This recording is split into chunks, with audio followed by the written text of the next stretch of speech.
Hello and welcome to Wrestling with Memories, another new podcast. We are back, as we noted in our last episode. We're pretty much on the eve of WWE's Raw debut on Netflix Wax. But before we get into all the stuff that I'm thinking about, as Cody Rhodes would say, what do you want to talk about?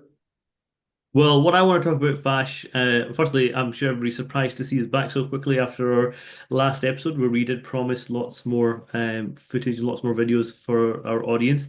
But what I want to talk about really is just getting back to the origins of this podcast, Wrestling with Memories, an idea that we came up with a very long time ago, put into practice. We did, 50 odd episodes in our first run. Really enjoyed going back to what I always consider to be my favorite time of watching wrestling. And I remember all those days very, very fondly. I think that probably goes the same for you, Fash. I think you enjoyed this time period that we were covering so far quite a lot as well.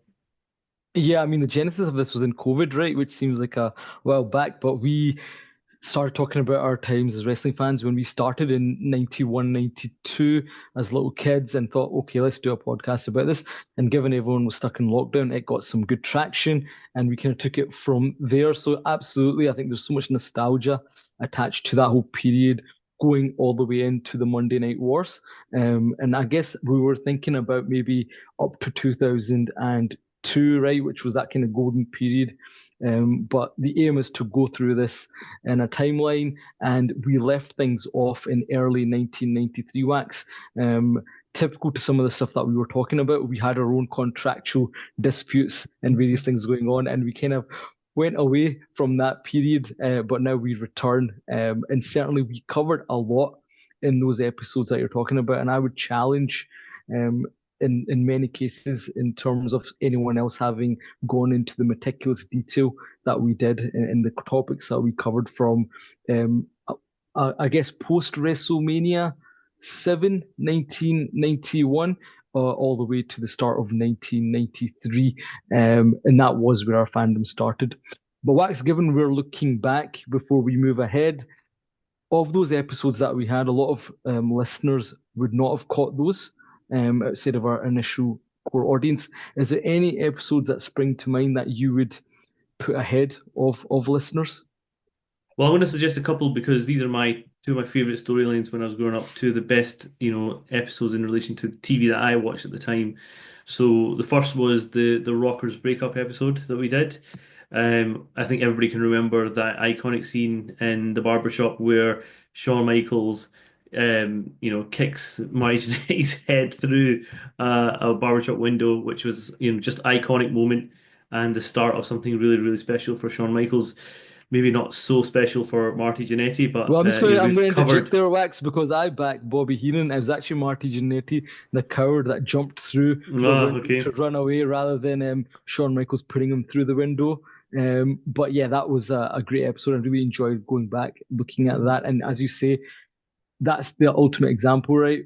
One Yep. man becomes one of the greatest of all time. The other man is now used as the example of a tag team breaking up and one of the Mhm. two not doing well. The other one that I want to pick out, Fash, is WrestleMania 8 and the build up to that between Ric Flair and Macho Man involving Elizabeth. Again, one of my most favorite storylines of all time. The idea that Elizabeth was Ric Flair's before she was Macho Man, just tremendous TV for the time. Very realistic way of presenting TV, wrestling TV, back then, much earlier than we would have maybe anticipated. I thought that was really enjoyable. And I thought we did a great effort there trying to put that together in all its different pieces. Absolutely. And as you say, it was that kind of bringing in some reality into it and a saga because originally people were thinking it would be Hogan Flair. That didn't happen. And we've discussed why that didn't happen in the archives as well. But then, they bring it into Macho Man, Elizabeth, Ric Flair. They create this storyline which actually captured the imagination.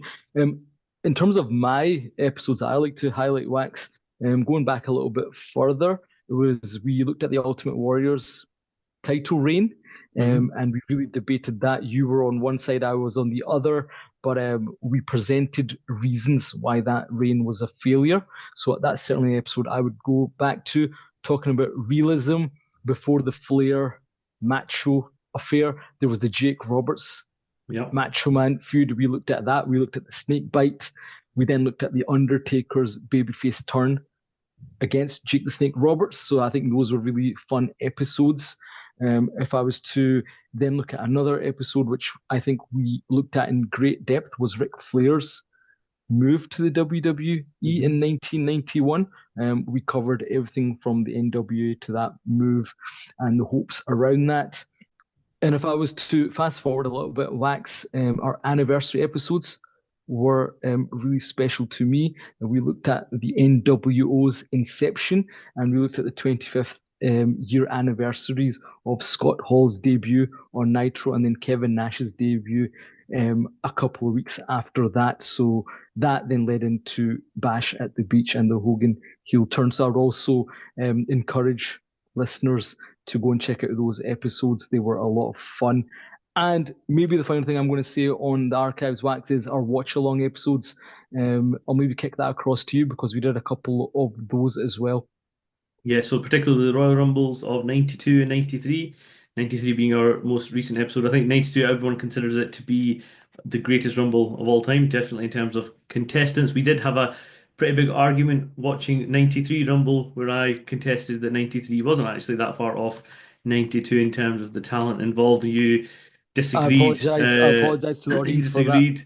And then the other one was, watching back the first ever Monday Night Raw, which obviously just passed it's 2 episodes ago for us, really iconic moment for the WWF, WWE, and to this day, why it's relevant is that WWE are putting on their first Raw on Netflix on the 6th of January, just a couple of days away, and that's going to be another just historical moment for the show, which who would have thought when it launched back then that it would be continuing into 2025 as it is just now.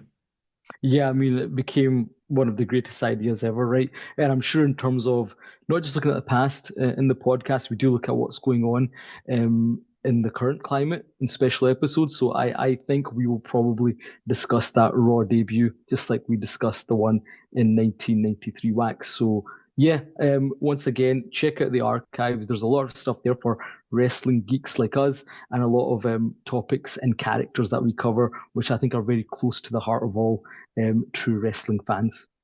Okay, Fash, so we've covered, the aim of this podcast. We've covered a little bit about our favorite episodes. Now let's talk about where we're at in the timeline that we left off at. So we're in early 1993. We've just covered two very big moments. So one was the Royal Rumble of 1993, and then also the launch of WWE, WWF Raw, which, we'll talk a lot more about in the coming weeks and months.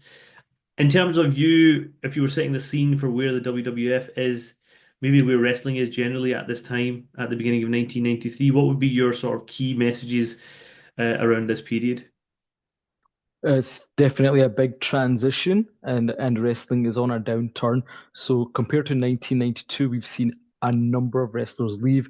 There's the steroid scandal, which we also covered in the archives, and what you're now seeing is, I guess, WWE trying to create new stars while still trying to leverage some of the names they have left. And I think, given where we were just, after the Royal Rumble 1983. Ric Flair is going to leave the company soon. He's going to have a loser leaves WWE match with Mr. Perfect. And then you're going to see the flag bearer of WWE in the 80s and early 90s return as Flair is leaving. So Hulk Hogan is going to come back. So it's a build up towards WrestleMania 9, but the company is in a bit of a confused state. Bret Hart is the champion, and he thinks he's going to have a long reign.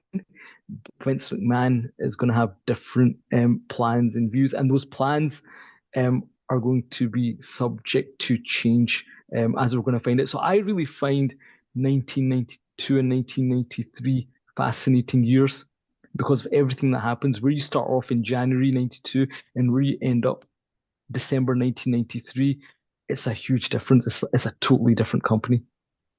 I just want to touch upon, Bret Hart being our champion. This is the guy who's going to be the talisman of the WWF for the next few years, but it's not necessarily a huge vote of confidence in his early part here. We'll talk about, the transition from Bret to other people going forward over 93. But it's not just Brett as the new guy here. We've got Shawn Michaels coming up. We've got Lex Luger. We've got Mr. Perfect hopefully coming through the ranks again. Razor Um, Ramon. Razor Ramon who took on Brett at the Royal Rumble that we just covered. And Yokozuna. So linking to the current storyline of the Bloodline, here's a an ex-Bloodline member, really one of the OG members from back in the day, who just won the Royal Rumble 1993, put in an epic performance, and he's I sort of don't know if on the his way. performance was that epic, but it was an Well, epic push, Wax.